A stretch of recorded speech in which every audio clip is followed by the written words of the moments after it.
I want to start off by thanking you for taking part in our narrative project. You're one of the first few people I've interviewed, and these are really important interviews for both the history of psychology and for our young people coming forward, so thank you. Yes. On behalf of the APS, I would like to acknowledge the traditional country throughout Australia on which we gather, live, work and stand. We also acknowledge all traditional custodians of this country, including elders past, present and emerging, and we pay our deepest respects to their continuing culture, community, country, sea and river.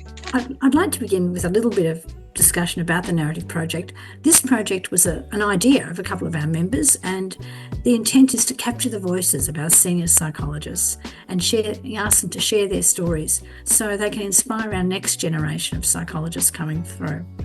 So with this project, we're hoping to showcase the richness, the breadth and the diversity in our profession and gain insights into each person's unique journey to get them to where they are today. And as we know, when you've been in the profession a long time, things are not a straight line.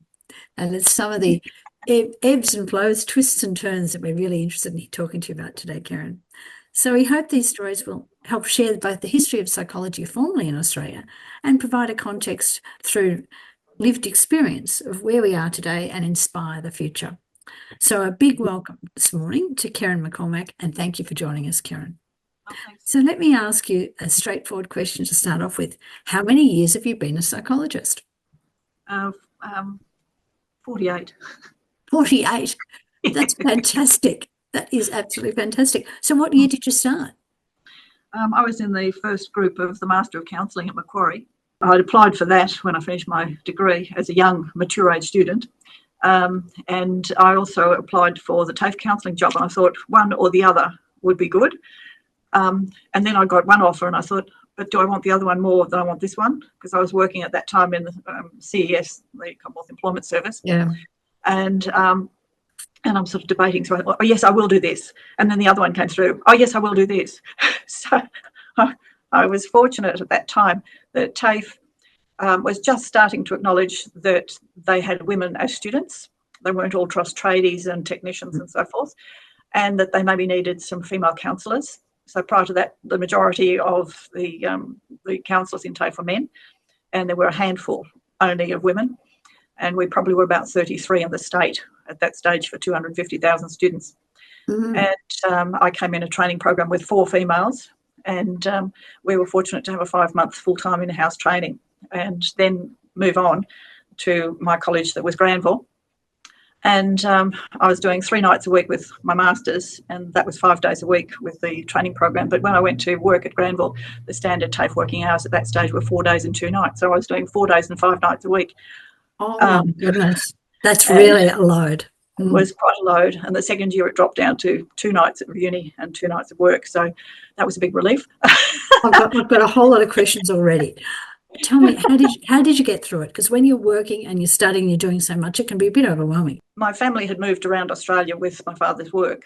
And every time we moved, so from Brisbane to Sydney, Sydney to Perth, Perth to Sydney, each time we moved, I lost a year of education because the education systems were so different and had to repeat. And he was in insurance and state manager in WA. And the people that we would meet coming through, they invariably said, oh, any girl who's good in maths, you should do actuarial science. And Macquarie Uni opened up an actuarial science degree, which was the first time outside of England that such a degree was done. And in investigating that, oh yes, that was obviously a good career path. And so my family uplifted and came back to Sydney, and family connections and things like that as well. But getting into the program at Macquarie, they were talking new maths. I'd done old maths. They were doing economics. I'd done descriptive economics. Everything was just dreadful. And so I went and saw the counsellor and used up his box of tissues. And so after 6 months and only passing a few subjects, I left uni. And then I went to work, and my family talking to me with careers. You know, you can't sit at home, you've got to do something. And at that stage I had a new baby who was only a year old. So I went back, and again, the family said, well, you can't do nothing, you've got to do something. And I didn't want to be, you know, the traditional female roles at that stage where you were a teacher, you were a nurse or a secretary. I said, I don't want to be any of those. Yeah. Oh, well, go back to uni. And I was like, oh, but they wouldn't have me. They wouldn't have me. You know, I didn't do very well. Well, ask. So I asked, and yes, they had me back. So I was a young, mature age student at 21. That is such an important lesson And to learn in life, isn't it? yeah, Women do it to themselves quite often. They yeah, create barriers when they don't need to. They just need to yeah, ask. yeah. Right. And of my career choices from school, where we were recommended to have 3 choices, Yep. I had actuarial science and architecture and psychology. Mm. And with architecture, my mother was saying, "Oh, I don't know about girls on building sites and all these sorts of things. No, people have always got problems. So do psychology, and maybe with what you've experienced, you can help some people." And I'm going, So okay. your family were quite helpful, Very, very, yeah, pushy in yeah, keeping you moving. yes, yes. So I couldn't stall, and my family, we when I moved back in, it was sort of a temporary arrangement, but it ended up being that it was sort of a 3 to 5 year temporary plan, which rolled over and rolled over, and I certainly wouldn't have been able to achieve what I had without the family support. Mm. And given that I'm an only one, that meant that I was precious to them, and both ways. And my mother became my son's alternate mother and helping look after him, and my father attended all his school functions and all these things. So, and in time I did a double major, which is basically double degree with English linguistics and psychology, and was lining up for audiology and had the appointment booked when they have a government freeze. Right. Okay. So that evaporated, and then I in looking at the sort of jobs, I mean, Macquarie used to have these career expos where they'd have potential employers and you'd make bookings and talk to people, and looking at the bank and all these things. And I'm going, it was mutually agreeable that it really wasn't my thing. Right. Yep. But then I had both a friend and my father both saw the same ad for TAFE counselling. And I'd been explaining that I didn't really want to work in straight out mental health, which was, community health services were coming on, where the norm was that everybody wasn't normal. I wanted to work in a normal population where the pluses and minuses, the problems would be, part of life. Yeah. And when they rang and said, "Sounds like what you've been thinking about," even though I didn't have a tag for it. And so that's how I ended up in the TAFE counselling program. And whilst I hadn't thought it would be helpful, Dr. Linda Viney had run a Macquarie University Nightline, which was a telephone counselling support line run by students for students, sort of in the early days of Lifeline and things like that. And she used to run some mini training programs for us. She pretended to be the telephone, bring, and then the stories and whatever. And then we'd review cases and things like that over the year. Well, I did the 10 p.m. till 1 a.m. shift every fortnight with another student. And I didn't realise that as a volunteer, that would be helpful in me getting a job in TAFE counselling. And it was. And it was. It was a factor. So I did the training program. I ended up at Granville for 6.5 years. I set up counselling at Brookvale. I was there 5.5 years. The college was upgraded and a senior counsellor moved in on it. So I had the choice, and I went and set up counselling at Wyong and was there briefly and went through the Government and Related Employees Appeal Tribunal. Great. And I'm only the second counsellor in our entire history since World War II to won a promotion position out of that. Wow. And I won Sunny Downtown Bankstown. When I had this decision about where was I going to go, did I go to Wyong, did I go to Campbelltown, or did I go to Gymea, living at Turramurra?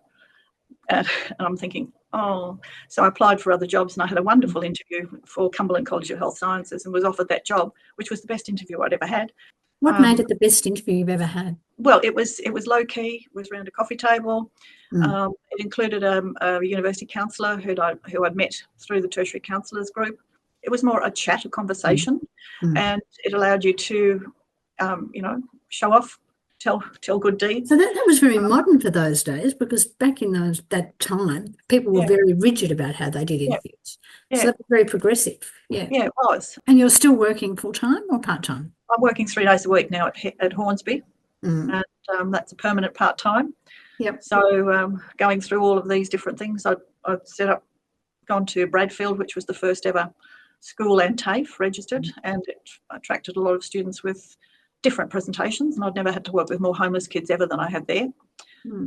I was Assistant Director Student Services, and incredible hours and secondment for 3 years, and then I came back to Bankstown after that. But in the fullness of time, we ended up with Smart and Skilled in 2015, and competitive marketplace that Julia Gillard introduced in Australia, and New South Wales was the last state that came into that market. And each of the TAFE institutes was looking at how they were going to survive with less staff, less money, all these different things. And it was obvious that our particular management had their own agenda, and they obliterated the 4 senior counsellors in that. So I was made redundant, and I wasn't ready to go at that stage. But after 12 months, I got a call if I'd help at St Leonard's. And so I started part-timing there as a casual, and I had 6.5 years there, and then a year out at Narimba, and going through the new ways of working, having to learn new tricks in how do you present yourself, the EQ side of interviewing, and public sector capability framework, where they nominate all these softer skills and different levels of competency that you need to have. And for the full-time and temporary staff, they were given some training sessions, but the casuals, they just sent us links which said 2 hours to do a cover letter, 2 hours to do this, 2 hours to do that. And I'm going, I'm only here 2 or 3 days a week, for heaven's sake. I'm fully booked.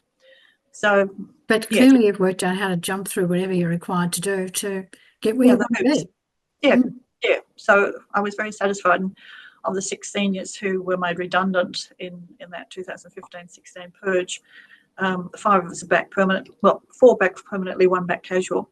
And you just go, well, we still have value. We still have a knowledge and a commitment, and we still get some satisfaction. When you think about some of the people who inspired you and were your mentors, you certainly had strong family, which was fantastic. If you think about other people, either in or outside the profession, who would you say, look, they made a difference to me? Well, when I was in my last year at Macquarie, we had Dr. Yara Krivenek, and she was doing abnormal psychology.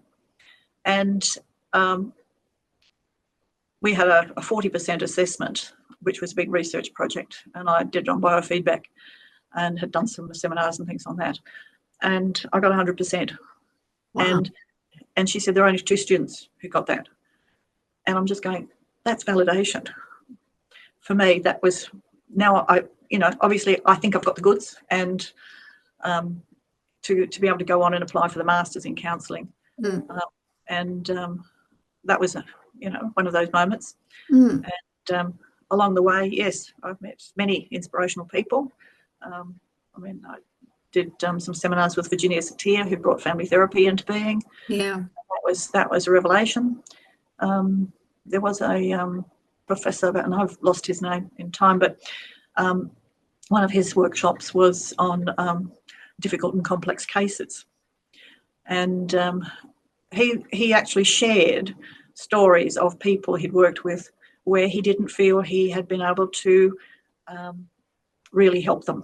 And they were, very difficult cases. And one lady who sort of, excuse me, Professor, but, this is really very difficult. And he said, yes, madam, you've come to a course on difficult and complex cases. And I'm going, yay, because that's some of the people I see. Yeah. Some of the people I see. And the honesty to acknowledge that you grapple with trying to get into their head, to get into their mindset, to get into their frame, and to be able to have some effectiveness in trying to alleviate some of the problems. So we see people from 14, 15 up into their 70s and whatever comes up in life. And at some stages with our head of counselling, we had a debate with the senior counsellors. Are we specialists or are we generalists? To which I was saying, I think we're specialist generalists. And they laughed and guffawed about my thing. And I said, the thing is that we have such a broad base, and we have to have such depth on that base because it's a dual service. It's both the careers and the counselling. Yeah. And we also see potential students. So, where you've got separate services in schools for careers and counselling, and separate services in university for careers and counselling. In TAFE, it's one. So you are definitely helping people work out their pathway to their future, aren't you? Yeah, and supporting them through that, and with whatever issues there are, and also referrals in the community to all sorts of different services. So, medico-legal, this, that, rehab, workers' health, all sorts of stuff. And of course, in TAFE, you get a wide variety of clientele, and not always people who've had all the privileges in life either. definitely not. And huge migrant populations. Mm-hmm. And for a period, we had bilingual counsellors, nominated bilinguals, and I worked with Vietnamese, Arabic, Chinese, Italian, Spanish in my work at Bankstown. They tended to, the magnets would draw those people from those communities in. So, it sounds like you've had and you do have a very much a learning mindset. You're very curious, and Yes. that's allowed you to be very flexible across so many different settings. Fantastic. Yeah. Wow. If you look back and, 48 years is phenomenal, really is. You look back and you go, okay, my early career self in those very early days, what would I tell myself now? What wisdom could I have given myself? What would it be? I think the curiosity, being open, being on a continual learning cycle, all of that's very important. Door knocking, networking. So obviously over time, and as senior counsellor for 27 years, and even as officer in charge in other colleges where I've hired other staff, I've trained up counsellors, and over my time I've had 6 interns that I've supported to registration. And I think paying back into the profession is really important. So I take that as a great passion. Along the way, I was doing voluntary work as well. So I had 16 years as president of the New South Wales Counsellors Association. So you have a really strong community involvement, sense of community responsibility. What are your hopes for the future of psychology? I mean, TAFE have always downplayed psychology. Whether we can spell it or pronounce it, that's another matter. So we've only used counsellors, and you're still seeing that stigma attached to the label, and people under-reporting. I'm probably sending about 2 and 3 of my clients to disabilities for extra support, and they don't necessarily, oh no, I don't have any problems. No, I don't have any. Oh, I have been seeing a psychologist about da-da-da. Oh, really? That's in the category. Oh, is it? When I was at Arimba, I was supporting quite a number of the students in the higher ed degree program in early childhood education and care. And coming internationally from overseas countries, Asian countries, whatever, quite a number from Nepal, they sort of don't necessarily have the vocabulary, and they underrepresent what they're going through. And simply with the head teacher sending me, you'll do a support letter for these people. I'm going, I just don't do a support letter because you snap your fingers and send a referral. I need to meet them. I need to see them. I need to make some eyeball assessment. You've sent them to a psychologist, and this is a higher ed ruling to get some amendments, some extensions or whatever, some consideration. Okay, I'll do a DAS. I'll just do the first page of the DAS. And it sort of blew me away because whilst they're under-reporting what's going on, what I got from the DAS put them in the extreme to severely extreme levels of anxiety, stress and depression. So there's still, from your point of view, there's still a ways to go. Yeah, absolutely. Being understood. When the profession's still not understood as it should be? No, I don't think it is. What's 1 or 2 lessons that you'd like to pass on to the younger generations of psychologists? Well, you don't really know where doors open to you. Yeah. I think the volunteering is itself useful in all sorts of different ways, and the connections. It's the network of people, the friends. By coming into TAFE in its own way, going into Bradfield, it was through friends who saw these ads and said, that sounds like you, why don't you look at it? Being open and maintaining a positive, willing attitude. I mean, always maintaining your sense of calm, the swan swimming with the little feet paddling like crazy underneath. Regardless of what comes at you, you need to conduct yourself with that sense of stability and doing what you need to do to keep your own balance and your own strength. So, at Bankstown, because we did have really heavy cases on a regular basis, I basically talked, obviously, with the team. But the standing order that I put in place for us was that anybody at any time can ask anybody for a hug. No questions asked. Maybe later, you will fill in some gaps or get some extra support.